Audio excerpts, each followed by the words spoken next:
성경에 보시면 인류의 조상 세 사람이 등장합니다.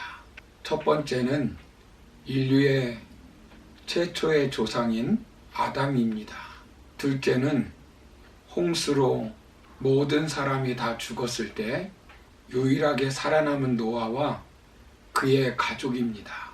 셋째는 믿음의 조상 아브라함입니다. 아브라함은 성경에 나오는 아주 중요한 인물입니다. 유대인들은 아브라함을 민족의 아버지로 믿고 있습니다. 이슬람교도 자신들의 뿌리를 아브라함이라고 믿고 있습니다. 기독교에서도 믿음의 조상으로 믿고 있습니다. 다른 점은 유대교나 이슬람교는 예수님을 선지자 중에 한 사람으로 생각하고 있지만 기독교는 메시아로 믿고 있습니다.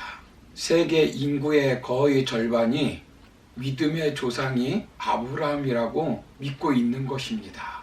그렇다면 아브라함의 믿음의 특징이 무엇일까요?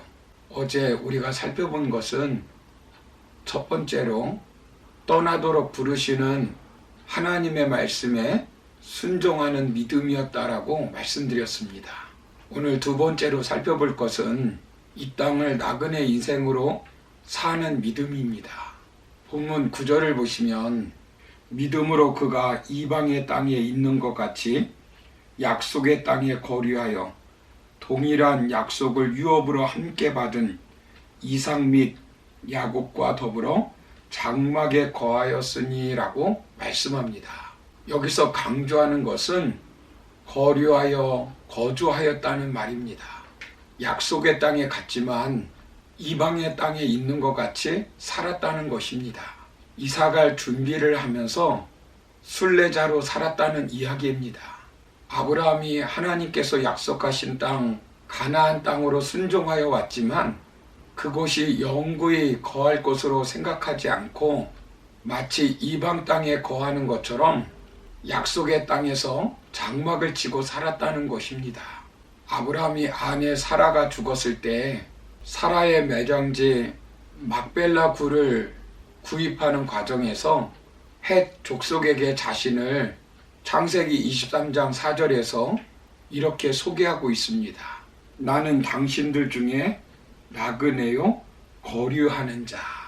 가나안 땅으로 이주하여 새로운 삶을 시작한 아브라함은 땅을 소유할 수 없는 이방 나그네의 신분이었습니다.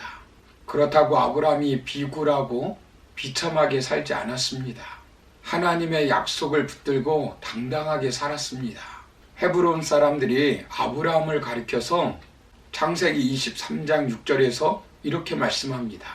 우리 가운데 있는 하나님이 세우신 지도자. 아브라함은 본토인들에게 존경을 받고 살았습니다.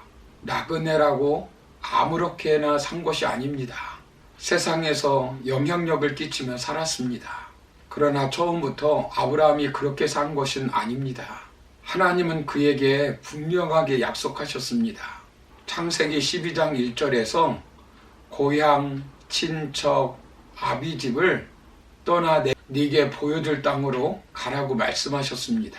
땅을 약속해 주시고 있는 것입니다. 약속한 땅에서 하나님께서 아브라함을 어떻게 만들겠다는 것입니까? 구체적인 하나님의 약속은 세 가지입니다. 창세기 12장 2절 3절을 보시면 첫째, 내가 너로 큰 민족을 이루어 주겠다는 것입니다. 지금 후손도 땅도 없는데 큰 민족을 이루는 씨앗이 되게 만들겠다는 것입니다. 둘째는 내 이름을 창대케 하리라는 것입니다. 선민 이스라엘의 시조로서 또한 믿는 성도들에게는 영원한 믿음의 조상으로서 길이 남게 하겠다는 것입니다. 셋째, 너는 복의 근원이 되게 하겠다는 것입니다. 아브라함으로 말미암는 영적 축복이 단지 아브라함 개인에게만 미치는 것이 아니라 복의 통로가 되게 하겠다는 것입니다. 아브라함은 이 약속을 붙들고 가나안 땅에 들어갔습니다. 그가 가나안 땅에 가서 어떻게 살았는지 창세기 12장 5절을 보시면 약속을 믿고 마침내 가나안에 들어갑니다. 그곳에 가서 단을 쌓습니다. 8절을 보면 베델 동쪽 산으로 옮겨서 장막을 칩니다. 거기서 영구히 삽니까? 아닙니다. 9절을 보면 점점 남방으로 갑니다. 그래서 어떻게 합니까? 10절을 보면 그 땅에 기근이 듭니다. 예수 믿고 교회 나오면 풍년 들고 자식들이 출세하고 질병에서 즉각 치유되고 건강하게 살아야 하는데 인생에 기근이 듭니다. 그것도 심한 기근입니다. 그래서 결국 어떻게 합니까? 먹고 살기 위해 애굽으로 이민을 갑니다. 약속의 땅을 떠나버립니다. 그곳에서 어떤 일이 벌어졌습니까? 살기 위해 아내를 누이라고 속입니다. 아내의 외모가 아름다웠습니다.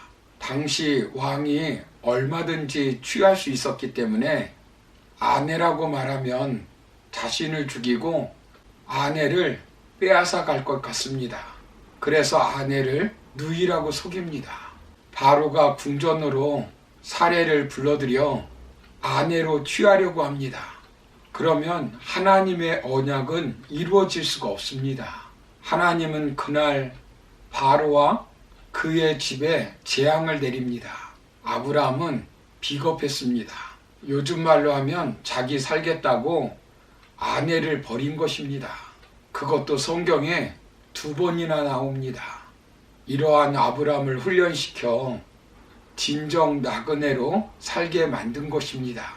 아브라함의 인생에 대해서 사도행전 7장 5절에서 스데반 집사가 설교할 때 이렇게 설교하고 있습니다.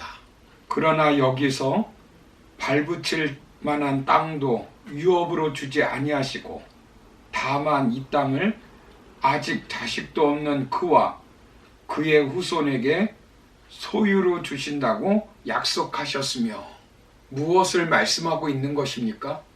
하나님이 너의 유업이라는 말입니다. 인생살이 생사화복의 주관자는 하나님이시고 약속을 주시는 분도 하나님이시고 그 약속을 성취하시는 분도 하나님이시니 오직 하나님만 의지하고 이 땅에서 나그네로 살라는 것입니다. 수많은 가축을 소유하고 부자로 살았지만 아브라함에게는 가나안 땅에 한 조각의 땅덩어리도 소유하지 않았습니다. 아내를 장사 지낼 때 은 400세겔을 주고 사서 아내의 무덤을 만듭니다. 아브라함의 경우에는 땅에 대한 약속을 받았지만 아직 실현되지 않았던 때에 그 약속이 반드시 실현될 것임을 보여주는 상징적인 행위입니다.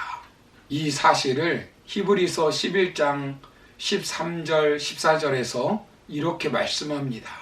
이 사람들은 다 믿음을 따라 죽었으며 약속을 받지 못하였으되 그것들을 멀리서 보고 환영하며 또 땅에서는 외국인과 나그네임을 증언하였으니 그들이 이같이 말하는 것은 자기들이 본향 찾는 자임을 나타냄이라. 삶으로 나그네인 것을 증언하는 것입니다. 아브라함, 이삭, 야곱 그들은 나그네였습니다. 하나님이 주시겠다고 하신 약속의 땅에서 그들은 나그네로 살았습니다. 사랑하는 성도 여러분, 왜 자기 땅에서 나그네로 살았을까요? 그들은 본향을 찾는 사람들이었기 때문입니다. 이 땅이 전부가 아닙니다. 그렇다고 아브라함, 이삭, 야곱이 나그네로 살았다고 초라하게 살았습니까? 초라하게 산 것이 아닙니다. 마태복음 6장 33절을 보시면 예수님은 이렇게 약속해 주시고 있습니다.